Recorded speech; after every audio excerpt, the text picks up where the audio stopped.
नमस्कार दोस्तों।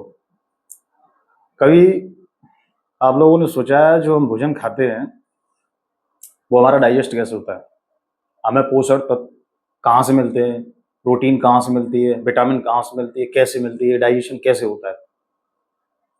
कभी आपने विचार किया है? चलो हम बताते हैं। हम बात करेंगे आज डाइजेस्टिव सिस्टम की। हमारा भोजन जो है कैसे पचता है, कैसे अफसोस होता है, विटामिन कैसे मिलती है, प्रोटीन कैसे मिलती है, कार्बोहाइड्रेट कैसे मिलती है, वसा कैसे मिलते हैं, खनिज कुछ कैसे मिलते हैं, हमारी बॉडी इनको एब्जॉर्ब कैसे करती है। आज हम पूरा डाइजेस्टिव सिस्टम में हम बात करेंगे। इसमें कौन से पार्ट्स हैं जो इसमें हम आज पढ़ेंगे। तो ये डाइजेस्टिव सिस्टम का डायग्राम है। जो हमारा डाइजेस्टिव सिस्टम है हमारे माउथ से स्टार्ट होता है, एनस पे जाके खत्म होता है। तो सबसे पहले हमारे माउथ में डाइजेस्टिव सिस्टम स्टार्ट होता है, ठीक है, एनस पे जाके स्टार्ट खत्म हो जाता है। तो इसमें हम माउथ से, ठीक है, ईसोफेगस, ईसोफेगस से हम स्टमक, स्टमक से small intestine, large intestine, rectum, anus सब की बात करेंगे, जिसमें कुछ मुख्य भूमिका हमारा लीवर भी निभाएगा, ठीक है, पेनक्रियाज भी निभाएगा, ठीक। और गॉल ब्लैडर में जो बाइल जूस होता है, तो ये गॉल ब्लैडर का भी कुछ थोड़ा काम होता है, जो बाइल जूस सीक्रेट करता है, जिससे हमारे फैट पचने का काम करेगा। तो हम ये पूरे डाइजेस्टिव सिस्टम की आज हम बात करेंगे, ठीक है। सबसे पहले हम बात करेंगे मुंह की, ठीक। मुंह का क्या काम होता है, हमारे माउथ का क्या काम होता है।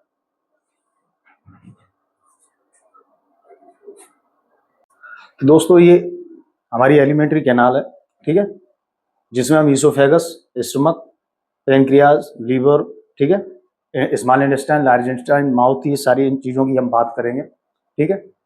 अब हम बात करते हैं माउथ की। हमारा जो माउथ है ये काम क्या करता है। माउथ से ही हमारा डाइजेशन शुरू हो जाता है, ठीक है। सबसे पहले इसमें जो कार्बोहाइड्रेट, स्टार्च है, हमारे माउथ में पाचन क्रिया यहाँ पे स्टार्ट हो जाती है कार्बोहाइड्रेट की और स्टार्च की। जो अमाइलेज की जो सिलेवरी ग्लैंड है वहाँ से सिलावा निकलता है, जिसको अमाइलेज बोलते हैं। अमाइलेज एंजाइम जो निकलेंगे उससे हमारा कार्बोहाइड्रेट और स्टार्च जो है ये डाइजेशन का काम करेगा, ठीक है। अमाइलेज इनको डाइजेस्ट करने का काम करेगा और इसमें जो हार्मफुल बैक्टीरियाज, वायरस होते हैं उन्हें मारने का काम करेगा। हमारे जो दांत हैं उन्हें बचाने का काम करेगा, प्रोटेक्शन प्रोवाइड कराएगा। और जो भोजन हम कर रहे हैं उनको लिब्रिकेंट प्रोवाइड कराएगा, गीला गीला बनाने की कोशिश करेगा। जो हम अंदर भोजन को ईसोफेगस में लेके जाएंगे तो वो आसानी से अंदर चला जाए, ठीक है। ये सिलेवरी का जो होती है, सलाइवा जो होती है, उसका ये काम होता है, ठीक है। ये हमारे माउथ का काम होता है। डाइजेशन यहीं से स्टार्ट होता है, शुरुआती स्टेज है हमारा माउथ, ठीक। माउथ के बाद भोजन हमारा फेरिंग्स और ईसोफेगस से होते हुए स्टमक में पहुंचता है। अगर हम फेरिंग्स की बात करें, ठीक है, फेरिंग्स में भोजन जाता है, फेरिंग्स के बाद फिर ईसोफेगस में भोजन जाएगा। ईसोफेगस, इसको फूड पाइप बोलते हैं, ठीक है। भोजन जब हमारे फूड पाइप में जाता है, अब भोजन नीचे जाने के लिए तो तुरंत भोजन ऊपर से हम खाते हैं, ठीक है, अंदर जाएगा, अंदर डायरेक्ट पेट में तो जाके गिरेगा नहीं, तो इसमें एक मूवमेंट चलती है जिसको हम बोलते हैं पेरिस्टालिसिस मूवमेंट, ठीक है। ईसोफेगस के अंदर एक पेरिस्टालिसिस मूवमेंट होती है, जिससे ये पाइप क्या करता है, ठीक है, पेरिस्टालिसिस मूवमेंट करता है, जिसके कारण ये भोजन जो है स्लो स्लो नीचे आता है स्टमक में, ठीक है। ये दिख रहा है आप लोगों को, ये स्लो स्लो मूवमेंट हो रहा है, जो भोजन हमारे स्टमक में आराम से पहुंचता है, एकदम डायरेक्टली हमारा भोजन स्टमक में नहीं जाता है। तो ईसोफेगस का काम क्या होता है, ये हमारे भोजन को स्टमक तक पहुंचाने का काम करेगा। इसमें बिलाई कुछ पाई जाएंगी, ठीक है, इनर बिलाई होती है जो भोजन को स्लोली स्लोली नीचे लेके जाएंगे, ठीक है। इसकी लेंथ 25 सेंटीमीटर होती है, ठीक है, मस्कुलर ट्यूब होती है, इससे भोजन होते हुए हमारे स्टमक में पहुंचता है। ईसोफेगस का काम होता है, ठीक है। नेक्स्ट टॉपिक में हम बात करेंगे स्टमक की।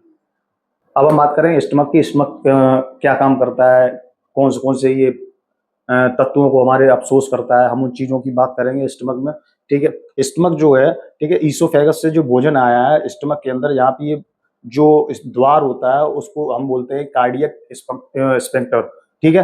ये जो भोजन को वापस बैक फ्लो नहीं मारने देता है, हमारे स्टमक में आ जाता है। स्टमक का जो ऊपरी पार्ट होता है उसको फंडस बोलते हैं, बीच पार्ट को हम बॉडी बोलते हैं। इसमें कुछ रूगी होती हैं, ये सिलबट्टें होती हैं, इन्हें हम रूगी बोलते हैं, ठीक है। इसमें गैस्ट्रिक म्यूकस जो होता है, इसमें म्यूकस सिक्रिएट करेगा स्टमक के बॉल के ऊपर, जो कि HCl जो निकलेगा, ठीक है, एसिडिक होता है। ये बॉल को गला ना दे, जला ना दे, उसको प्रोटेक्ट करेगा स्टमक को। कौन? म्यूकस। म्यूकस बचाने का काम करेगा। तो जब भोजन हमारे पेट स्टमक में आ जाता है तो भोजन को तोड़ने के लिए, ठीक है, HCl निकलता है जो भोजन को सड़ा देता है, ठीक है। HCl निकलने के बाद भोजन को सड़ा देगा, क्यों? वो वातावरण बना देता है पेप्सिन के लिए। पेप्सिन क्या है? जो प्रोटीन है उनको पेप्टोन में तोड़ने का काम करेगा, ठीक है, पेप्टोन के फॉर्म में एब्जॉर्प्शन करने का काम करेगा, ठीक है। तो इसमें हमारा स्टमक में प्रोटीन का एब्जॉर्प्शन होता है, ठीक है। कुछ कार्बोहाइड्रेट भी इसमें पाचन क्रिया में आएंगे, ठीक है। अब जो बच्चों के अंदर प्रोटीन होती है वो किस एंजाइम की वजह से पचती है? उसमें रेनिन एंजाइम जो निकलता है बच्चों के स्टमक में रेनिन एंजाइम जो है मिल्क की प्रोटीन को तोड़ने का काम करेगा, ठीक है।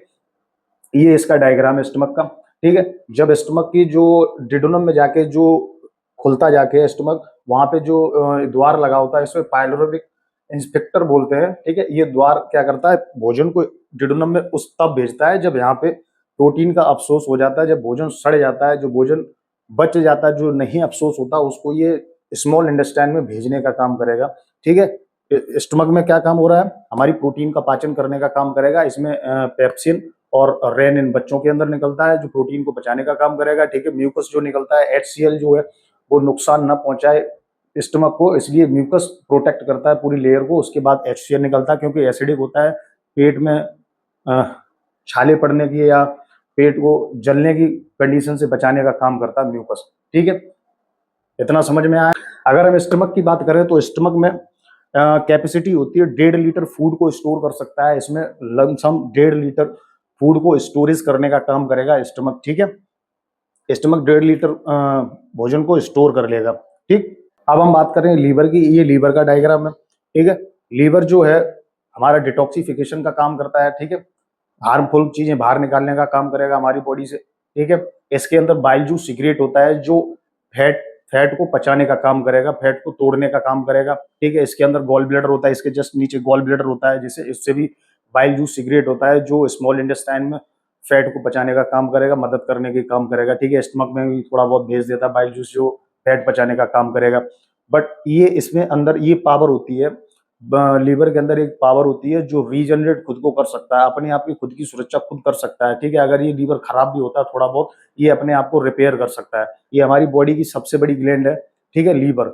सबसे बड़ी ग्लैंड हमारी बॉडी में कौन है, लीवर, ठीक है। ये खुद से प्रोटेक्ट कर सकता है, बाइल जूस सीक्रेट करता है, फैट को तोड़ने का काम करेगा, ठीक।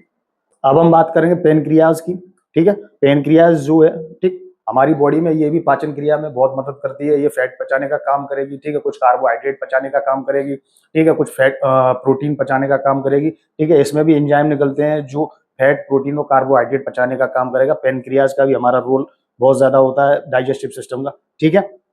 अब हम बात करें स्मॉल इंटेस्टाइन की। स्मॉल इंटेस्टाइन क्या होता है, स्मॉल इंटेस्टाइन देखी जाए तो हमारे जब स्टमक का जब एंड होता है तो वहां से स्टार्टिंग होती है स्मॉल इंटेस्टाइन। स्मॉल इंटेस्टाइन में सबसे मेन पार्ट होता है, सबसे पहला पार्ट होता है डिडोनम, उसके बाद होता है जिजुनम, ठीक है। तीसरा पार्ट है इलियम। ये 3 पार्ट इसके होते हैं, डिडोनम, जिजुनम, इलियम।